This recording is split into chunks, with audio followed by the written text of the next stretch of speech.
commercial vendors, so the Costco's of the world, the Home Depots of the world, Targets, Walmarts, when they didn't come pick their cards up.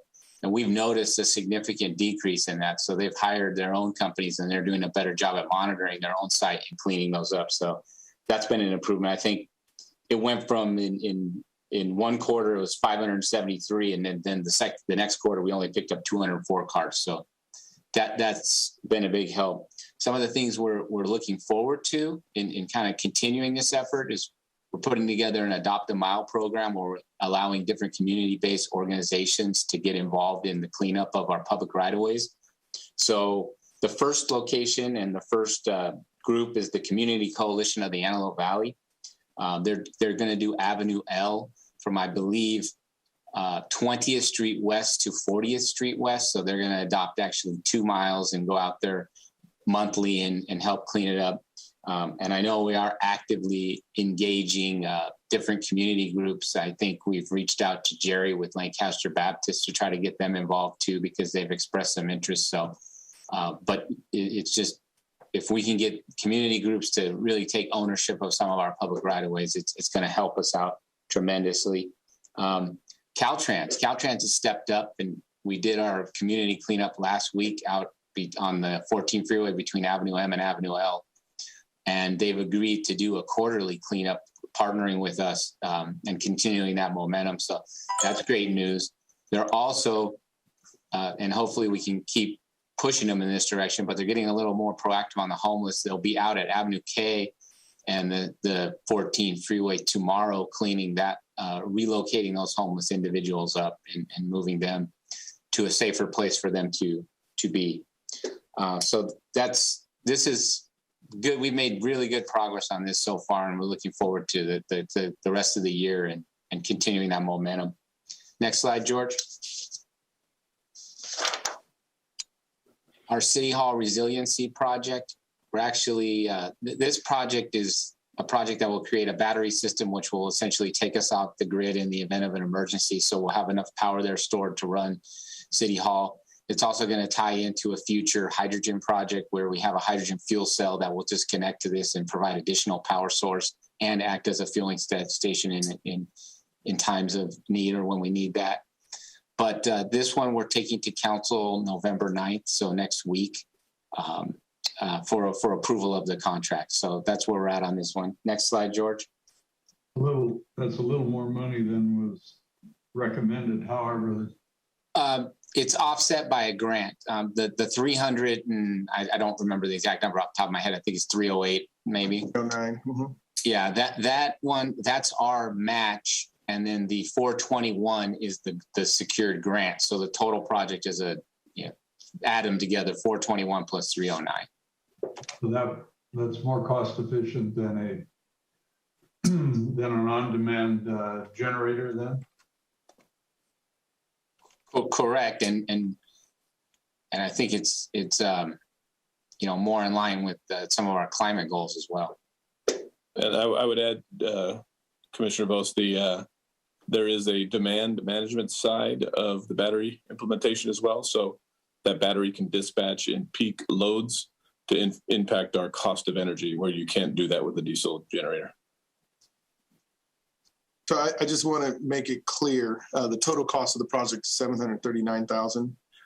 The grant will offset the 421, leaving 318. So we originally had adopted a budget of 309 for the project, and we're taking it to council requesting the additional $9,000 next week. Okay, next slide, George. We've got the biotech incubator lab. So this is taking our existing business incubator in the Lancaster Business Park and converting it into a biotech incubator. So we budgeted $1 million for design. We went to council on September 28th to enter into a partnership with Lab Launch for them to start that design of that building. This will really create a state-of-the-art biotech incubator facility that will attract startups in this field, and hopefully they'll grow and they'll move on and locate in Lancaster and create a good amount of biotech jobs here locally. So that's the goal of it, and we've kicked off the design. Next up, we've got our art and public places. We put, I think, $300,000 into the budget for these. You can see we've completed 2 crosswalk arts along the boulevard, which are both beautiful in my opinion. Those are excellent pictures of them, and we're doing another one at Fern here coming up, and then we've got a mural going up at Sky Tower Park. I think they also already completed the Wells Fargo mural over on the boulevard. So this project is moving forward. Next slide, George. Our VMT programmatic EIR. This was a project really centered around meeting or satisfying the state's vehicle miles traveled mandate on local jurisdictions. So we initially adopted this, I think, 1.5 years ago. And then as we started to implement the first few projects, we realized sometimes it's hard for them to mitigate VNT, and it makes more sense to come up with a program that can be applied citywide, where in the event that they can't mitigate, they can pay a fee to offset, and then the city can use those fees to do VMT improvements throughout the city, i.e. bike lanes, bus routes, things that lower the vehicle miles traveled. So we've kicked this off. I believe we hired the consultant several months back. We started stakeholder meetings. We had the first last week with some of the developers in the community, and we've received really good feedback from them. I know specifically Royal Investors, Pacific Communities, they thought this was very forward thinking, and they're really happy to A, be part of the process, but B, also know that we're doing something so that it helps with their future development and will help them move projects forward. So next slide, George. I think that covers all of the DS component, the development services component. The next is our parks department.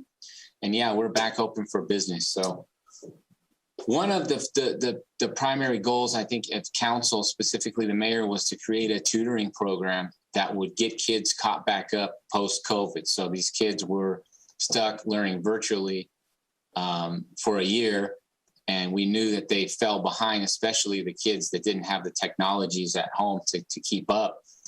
So we went and created a summer tutoring program using the $330,000 investment. We partnered with 2 different groups, the Triumph Summer Camp, which was run by Growing Valley Baptist, and they handled 51 K through 9 students over a 4-week period and got them caught up in mathematics and writing.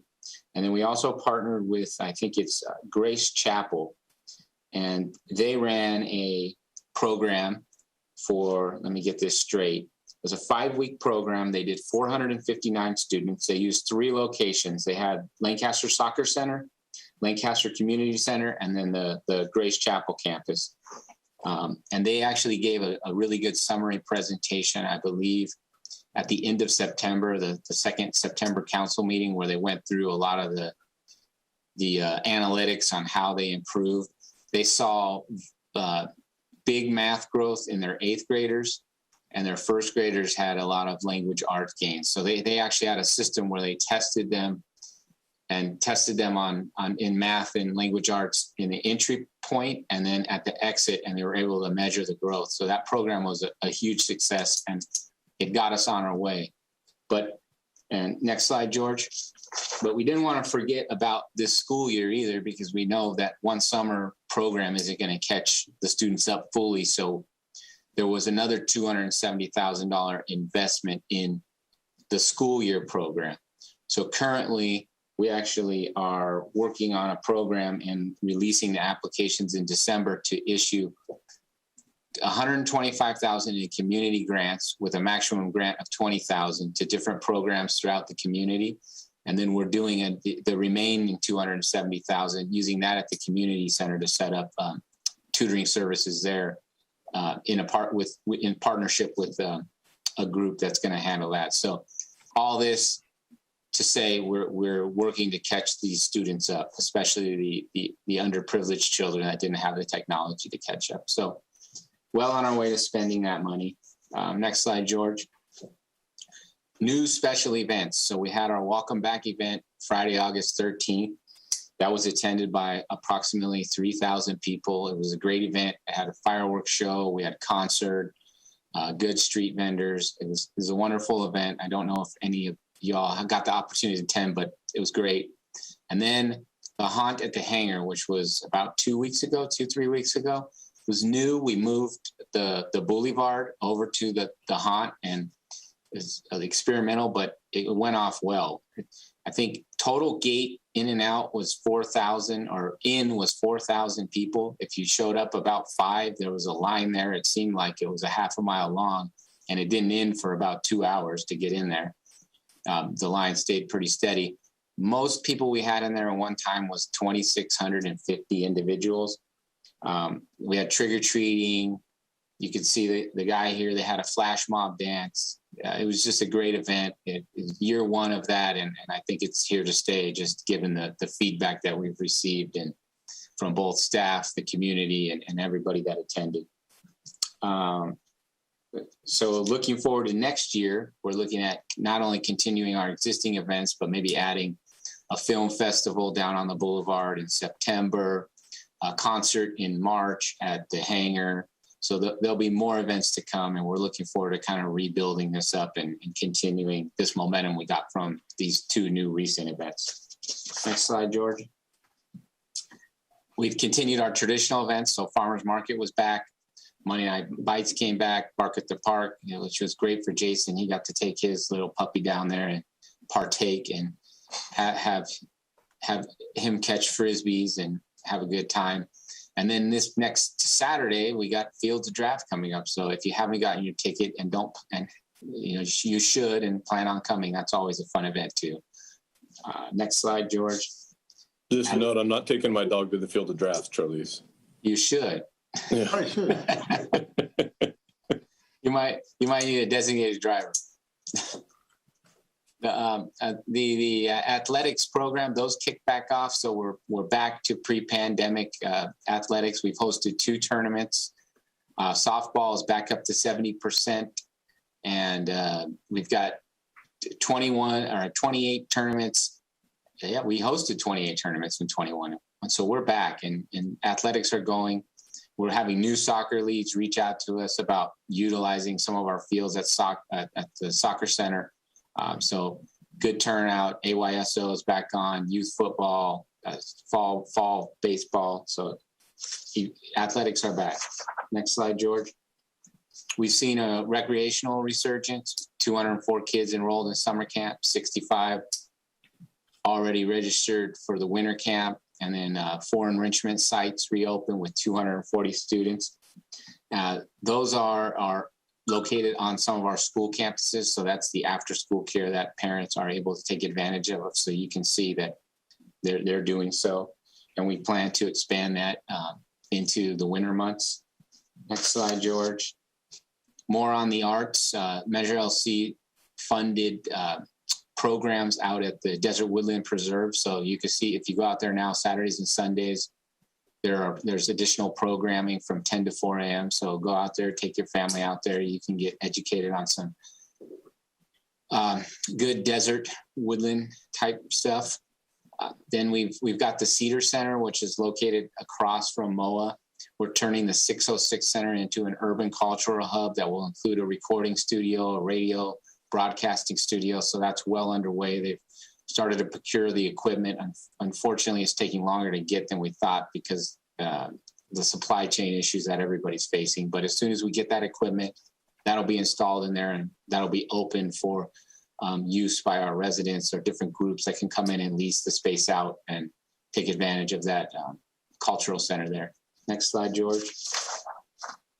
And the Lancaster Community Center. So that, if you haven't had a chance, I would recommend scheduling a tour out there. The building came out amazing. If you saw it pre and post remodel, it's night and day. It's a beautiful facility. We have started offering classes there. This was where the summer tutoring program was and was able to utilize the space, but full programming and the true grand opening, that will happen in January of next year, or the first part of next year. So with that, I think we have staffing updates. There were 5 positions budgeted in Measure LC. We are interviewing the 2 school diversion program in public safety. We're recruiting for the law enforcement hybrid model, and public parking officers. We've hired those in support staff, so finance, CMO's office, and HR. We've currently hired an accountant and a coordinator in finance. CMO, we're in final interviews for a new person in communications, and then we've hired the 2 people in HR. So well on our way to getting all those positions filled and seeing more productivity out of those groups. With that, I'll turn it over to George, and he will cover the Measure LC financial projections. All right, so I have some good news and I have some better news when it comes to how the revenue shook out for us eventually. And just see this slide. In the column to the left is what we originally anticipated when the tax was approved, based on a projection calculated by our consultant, HDL. HDL assumed that our Measure LC dollars would suffer right along with the rest of our sales tax dollars as a result of COVID. The end result is that they were 100% incorrect. They were very conservative in their projections, and the actual numbers came in significantly higher in both the regular Bradley Burns sales tax as well as Measure LC. But tonight, for the purpose of this conversation, we'll just talk about the Measure LC dollars. We had originally budgeted $3 million to come in between April and June of last fiscal year. We actually received $5,070,000 in Measure LC dollars for those first 3 months. Our original projections for this fiscal year that we're in, as you saw in that first slide, we budgeted, programmed out $13,700,000. We are actually projected to receive closer to $19,523,000 in Measure LC dollars for this current fiscal year, and the revenues that we have received to date tend to track towards that much larger number. We had originally estimated about a 4% increase off of the 13.7 into the next couple of years, year over year. But when you apply that 4% as HDL has done, that number grows rather than the $14 million that was expected for the next couple of years. Is going to be closer to $20 and $21 million. And so for a revenue that over the course of 4 years, which was originally projected to produce $45 million, it's going to be closer to $66 million, about a $20 million increase from what we had originally anticipated that the revenue would generate. So that's all great news. So the good news was that last year we anticipated $3 million, we got $5 million. The greater news is those full year estimates for the next 3 years significantly growing beyond what we ever imagined when we took this tax to the voters and so forth. So although the additional money has been received for last fiscal year, it will accrue to fund balance at year end, that additional $2 million. We actually had not programmed out that $3 million that we were to receive last year. So you will see the full $5 million accrued to our fund balance from last year. And then the additional $5.8 million for the current fiscal year will be looked at for consideration during our mid-year process. So yes, Ms. Harvey. I'm just curious, do we know what that huge delta is driven by? Is there some? There was a statewide growth in sales tax dollars statewide over that last quarter when compared against the prior year quarter at the same time. So every single city that we looked at in our comparables, as well as our local regional cities, they all experienced a bump up in sales across the board. Okay, that's good to hear. So not bad math, it's just increase in sales. Okay. I would say increase in sales, but then I would say over conservative estimates by our consultant leading into COVID and working through COVID. And so we had the same experience the last 2 years in regards to our regular sales tax. The consultant came through and said, we're seeing these types of decreases in these particular categories. And when it was all said and done, the people didn't stop spending money as they anticipated. Okay. And so the good news with that is that going in, we didn't assume the revenues to be that high. So if they didn't come in that high, we weren't in negative spending. The better news is that they did come in high higher than expected. We were able to put a lot of money into fund balance, which I considered to be there to really structure reserves and our long-term financial resilience, and also gave us time to going into this mid-year session in January, time for council to really truly think about the purpose for the funds. In addition to all of this, we did also receive our first allocation from the federal government in terms of ARPA funds. And so there's quite a bit of money that the council could use to really set the city up for the long term, especially as well as taking care of some long-held projects that could be covered now. Okay. And so it's all really just great news. And from my position, and I guess from Jason and Trelise's positions as kind of being the finance leads of the organization, it's a good problem to have, but a problem nonetheless, because we still have to be great stewards of the finances and the funds that we've been provided here. I think we would have been fine had they not came in at that level. I think our program prior to actually realizing these increases we would have been just fine. We had programmed the funding, as you saw during the budget time, to still be able to do a lot of really new, cool stuff, and conservatively still maintain reserves, and conservatively still structure our expenditures in a way that they're sustainable, utilizing some one-time money to take care of one-time activities and make sure that we don't overexpend in those areas to where we create deficit spending in the future. So we did that. Now, on top of all that, the money came in much more, greater than it was anticipated, and we're in a better position to be able to even further sustain the city's finances well into the future. Okay, thank you. Good to hear. George, you mentioned that these revenue projections impacted both the major LC sales tax, but it would also impact the increase in revenue from your base sales tax system, even though I don't know if it's true, but what I've been reading lately about the large sales tax generators, the folks in the automobile sales business, as well as the folks selling petroleum products, more people are going back to work, they're driving more, they're buying more fuel. So that had to be a decent boost, I would think. But with the impacts on auto sales because of inability of supply to manufacture, some of the manufacturers are not producing right now.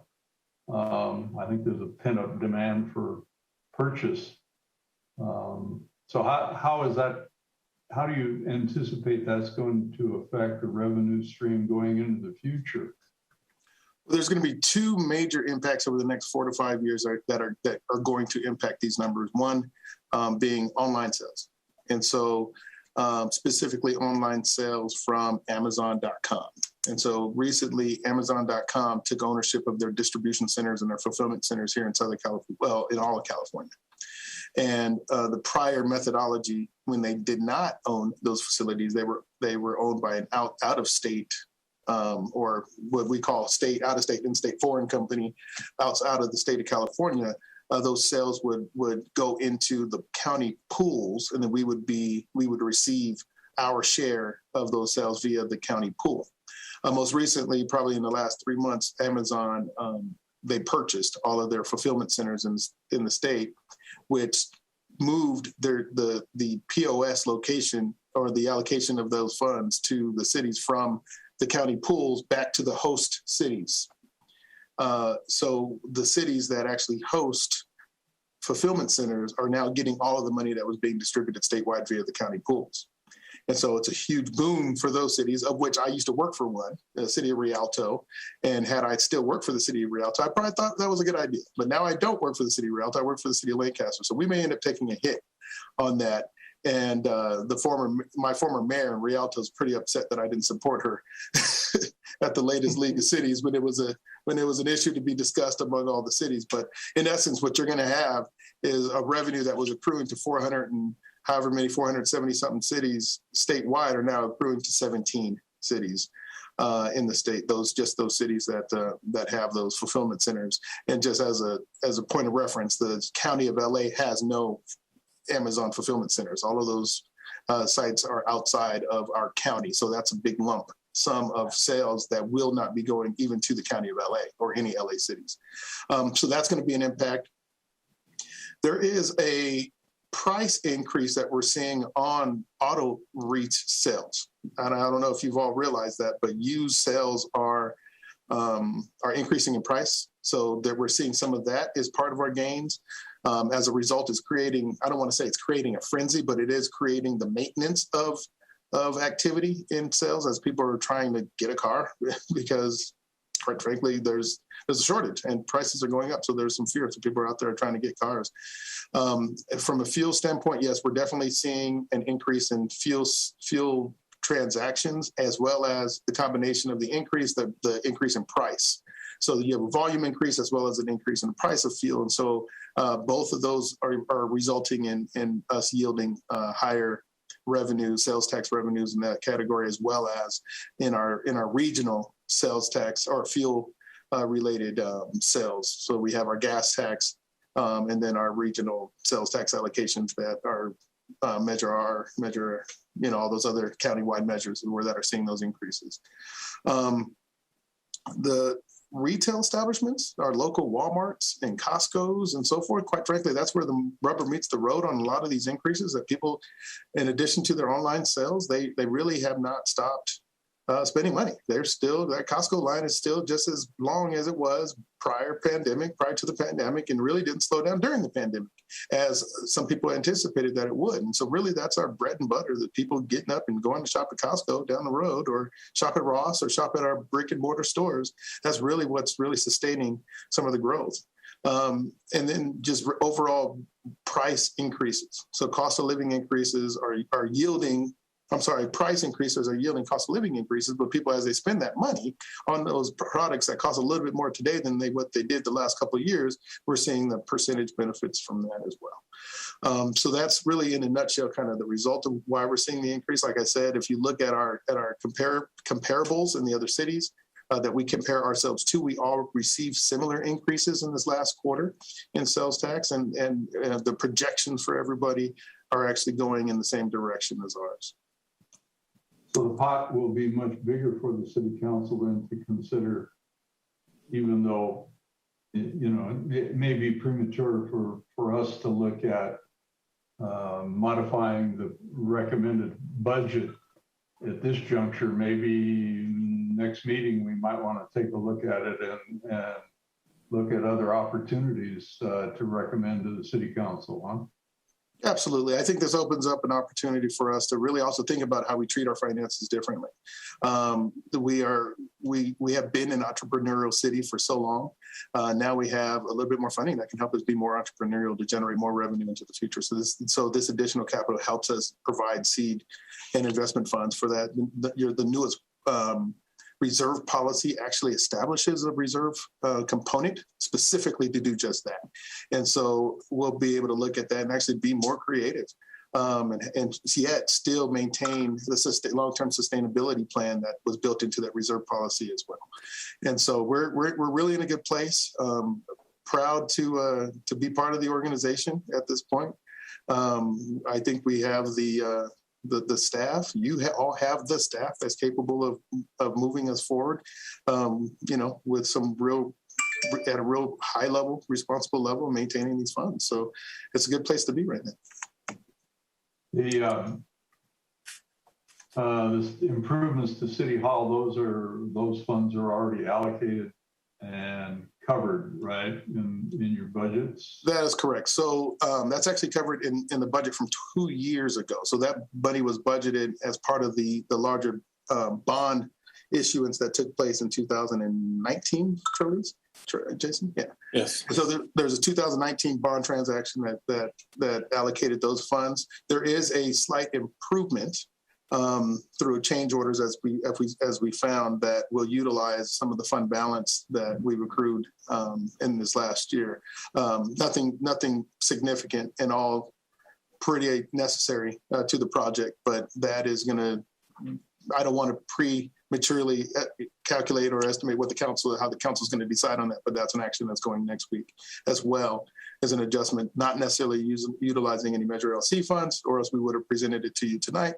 It is utilizing other fund balance from the balance of the general fund. Well, yeah, city council can make their own decision no matter, whether we make a recommendation or not, obviously, but right. Looking at a 3-year projection, 3-year plus 1 quarter, a $20 million boost over and above what had previously been projected. That's a substantial capital facilities opportunity, I would think. Yeah, and as we stand right now, that additional 20 million has not been spoken for. So right now it's simply a projection, and in accordance to what we've agreed, the charter of this group is that we would bring those future recommendations to you, get your input on them, get some kind of concurrence on it before we would present it to the council at the mid-year, which is kind of foreshadowing for our next meeting. To talk about the mid-year budget, in that we'll be looking at fund balance that was created as a result of the Measure LC revenue received last fiscal year, as well as what's anticipated for the current fiscal year 21-22, which shows about, if you look at it, the 5 million plus the additional 5.8 million that's anticipated in the current year. So we're looking at possibly at mid-year taking consideration to upwards of $10.8 million in additional revenue. And that some of that recommendation may be to leave some of it in the bank. But we'll discuss that as we get close. I know the staff has made some recommendations to Trelise and Jason. We have a chance to review those soon as part of the mid-year that we will start in January. We start that mid-year process in January because I utilize the first 6 months activity to kind of show us where we're at before we make any recommendation. The good news is that these are not one-time funds. That is correct. These are a permanent stream of revenue as opposed to one-time grants or whatever. That's correct. Very good. Thank great you. news. Thank you.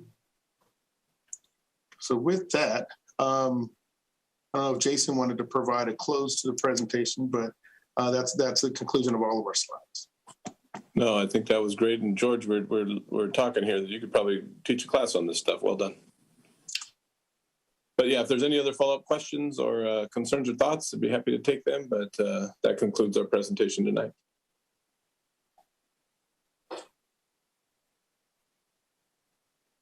I noticed on our recommendations, there was a line item for traffic enforcement enhancements. Did you mention that previously? I don't think there was any discussion of that. Yeah, go ahead. I don't know, Trelise, you can jump in if you want.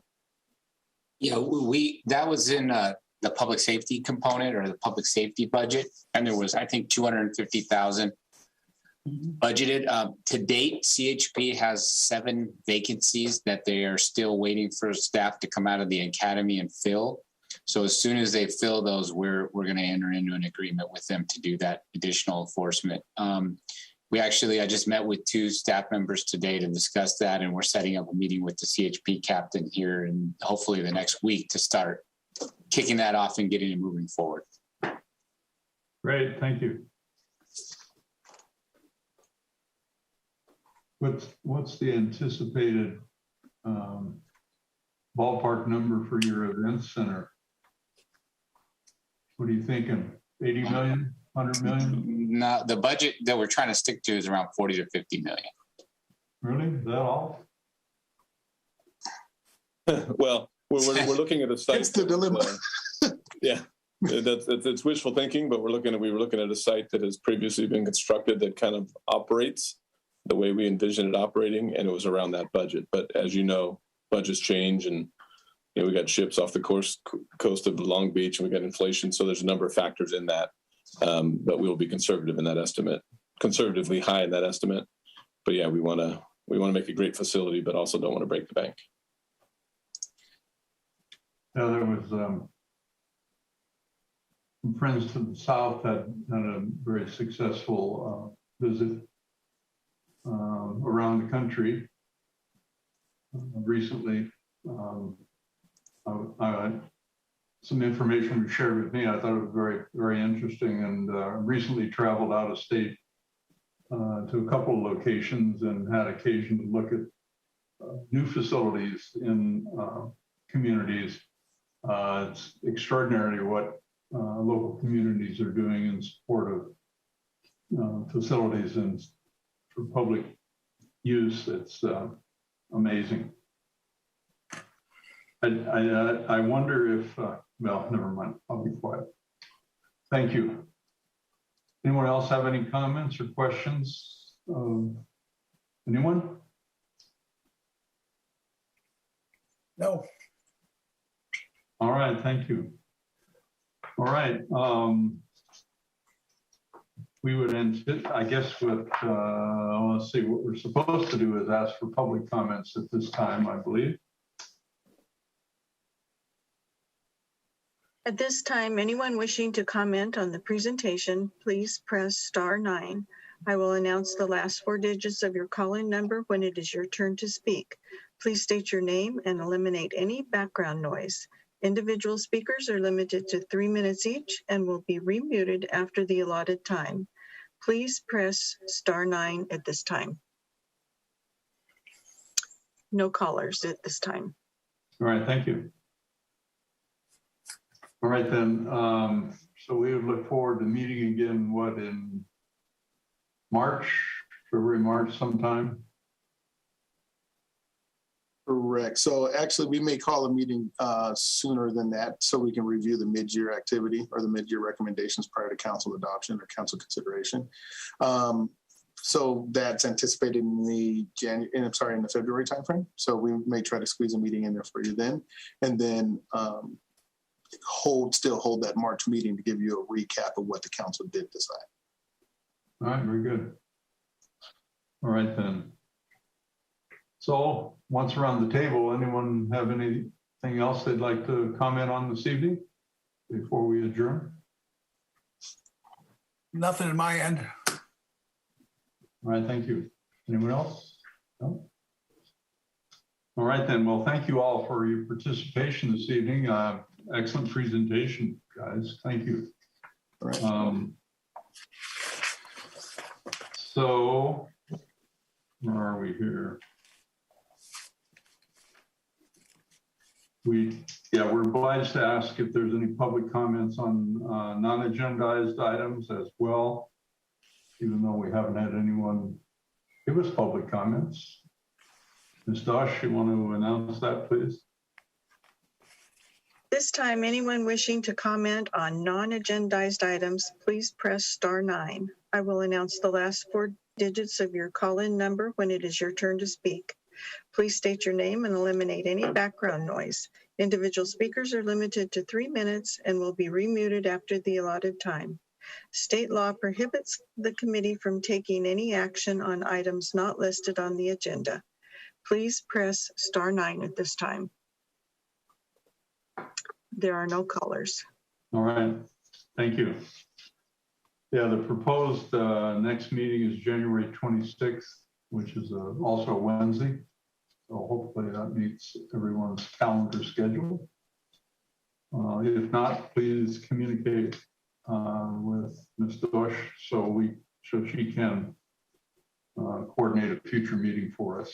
All right, if there's nothing further, then we stand adjourned to our next regular scheduled meeting on Wednesday, January 26, 2022 at 5 p.m.